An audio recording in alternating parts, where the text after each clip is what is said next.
As we continue with this morning's broadcast right here on Assalam Media, we are now focusing on Donald Trump, and we know that he's on a rampage at this point in time, signing executive order after executive order.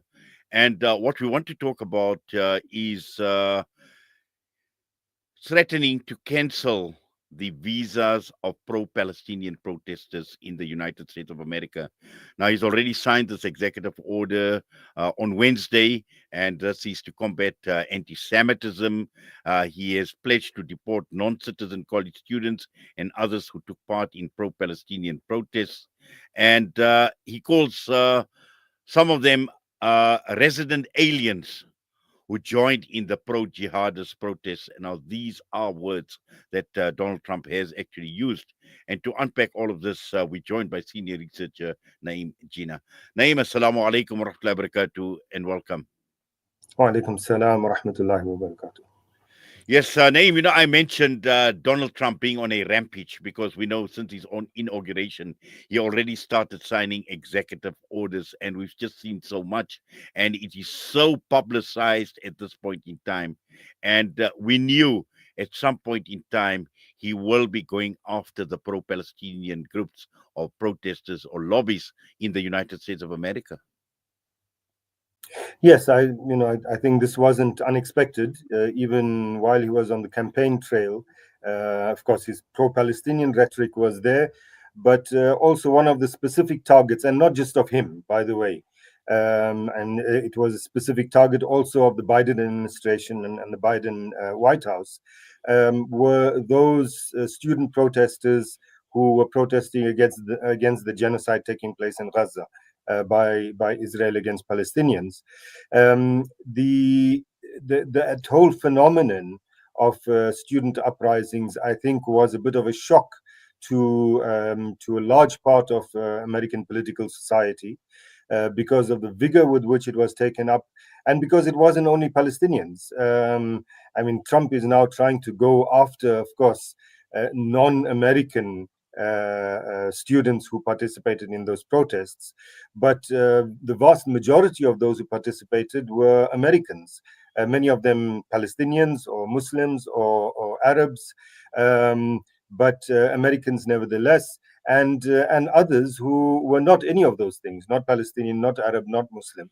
And so he's going to have a tough time trying to stop these protests, of course, if he wants to do that. But the easy target, of course, will be those students who are not American and therefore can be deported. Whether this will stand scrutiny, whether it would be taken to court, we wait to see. Like many of his other executive orders are being taken to court for being unconstitutional or whatever. Yes, name, but also, just looking at the type of language that Donald Trump has been using when signing orders like these. And, he speaks about obviously combating anti Semitism, but then making references to aliens. That is the one thing. And also, again, talking about violence against American Jews. And it is clear that these are insightful, very, very insightful as well. But these are not only orders, but they are actually followed by threats. How real are these threats? Well, of course, Trump's language is incendiary at the best of times, not only against Palestinians, not only against these students, but in general. His language on all kinds of issues is very incendiary, inciting, etc. He was, of course, the one who incited that January 6th uprising in Washington. For which many people were then arrested and imprisoned. How serious is the threat? I think that in the United States, any kind of threatening language against particularly Palestinians or those who support Palestinians and Muslims needs to be taken very seriously. Again, this is not just a unique Trump phenomenon. It's a more general thing. And of course, this kind of use of the term violence, etc., by the pro-Israel lobby is very manipulative. So you'd find Zionist students, for example, starting to cry because they saw a Palestinian flag, and then complaining that looking at a Palestinian flag is violence to them. That is the kind of, the kind of firstly the victimhood that is portrayed by people who support a genocidal power that is currently committing genocide. But also it's this kind of dehumanization, that anyone who supports Palestinians is violent just by the fact that you support Palestinians. You don't have to do anything violent. You just, because you support Palestinians, you are violent by whatever you do, whatever you say, and just the fact that you believe in that, or you think that. So I think that these kinds of threats should be taken seriously. Not necessarily, it doesn't necessarily mean that there will be violence against pro-Palestinian students from the state, although of course that is a given. We saw that during those student those student encampments, but also that this kind of gives a green light, a license to Zionists, racists, fascists in the US to attack Palestinians, those who support Palestinians, Muslims, those who are Arabs or look like Arabs, etc. I think that the kind of stances that Trump has been taking before he got elected and since he got elected, the executive orders that he has signed, really is inciting violence in general against people who are not white. And so, this threat certainly, I think, for Americans should be taken seriously. Yes, name, but also in terms of policing and monitoring these students. Now we know they've been asked to actually draw up a fact sheet or an inventory of students that had taken part in protests, and as a result, we see how universities are actually starting to comply by setting up task force, discipline policies have been beefed up as well. We know about surveillance cameras as well, and all of this, and to add to this, even going to the extent of hiring private investigators to investigate cases of anti-Israel speech and activism. Yes. Again, Trump's kinds of actions and words, escalates this. But this is not new. This is not uniquely Trump. All of the things that you mentioned had already happened during the Biden administration. Protesters in these encampments getting severely beaten up by law enforcement, by Zionists. And these kinds of actions taken against them, none of this is new. Universities firing or forcing academics to resign because they had taken a pro-Palestinian position. Universities apologizing to Zionists for the quote-unquote violence done to them because they happened to pass an encampment with a Palestinian flag. All of this happened before Trump.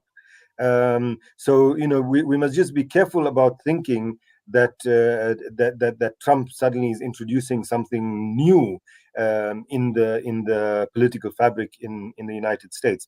This was there. He's taking it to a new level, and what it indicates is a particular kind of shift in some sectors of American society. I think we must be clear that the shift is mainly among those in power. Among ordinary Americans, there are indications that the shift is in the opposite direction, including within the Jewish community itself in the United States.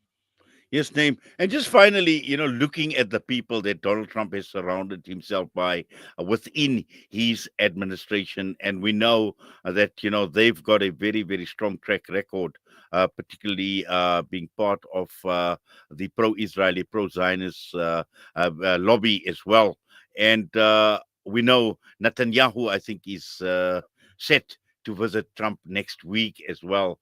And, all of this coming at a very, very critical time, at a crucial time. We've seen this pause at this point in time in Gaza, but we know what's been taking place in the West Bank as well. All of this actually put together again, and just to end off with, just what does this actually mean for Palestine, for the Palestinian cause? And we know that Netanyahu, even yesterday, expressing anger at what he had seen at the visuals when the captives were being were being released as well. The strength of the resistance movements, Hamas, Islamic Jihad, all of that, and it made a very, very powerful statement. Now, all of this is obviously coming at a time when this temporary ceasefire or this pause is very fragile. At this point in time, we know it is fragile, but also with Netanyahu going to visit Donald Trump, what can we expect it? Fortunately or unfortunately, Trump is very unpredictable. So we don't really know what to expect, despite the the visit by Netanyahu soon, etc. Also, that Trump is now in his second term as president, so he's not really concerned about pleasing the Zionist lobby. He himself is not ideologically a Zionist like Biden was. So he's going to be interested in his own benefit, and if supporting the Zionist lobby and supporting Israel is not to his benefit, he could go in a different direction. So because he's not going to be standing for election, he doesn't need more election funds from the rich Zionists who supported him in his campaign, etc. But so I'm saying that it's unpredictable, but we need to be wary and very cautious. I mean, there are indications, for example, that he might support Israel's annexation of the West Bank, and that could happen, this year. So I think that there's possibilities for things getting much worse for Palestinians, and the White House supporting that. But in the longer term, it's really unclear about where Trump stands. But as far as where Israel is right now, I think that things are going to they're going to make things much more difficult for Palestinians, particularly in the West Bank. Well, Naeem, let's leave it at that. As always, we do appreciate you taking time out with us right here on Salam Media. Assalamu alaikum, and have a wonderful Jummah, inshallah. Wa alaikum salam wa rahmatullah. You too. Naeem Jeenah was us this morning once again, and with that quick break, we come back and we will end off with our spotlight on Syria and inspiring minds, transforming lives as well. And we'll have Salam Media presenter Apa Mariam Mia with us shortly.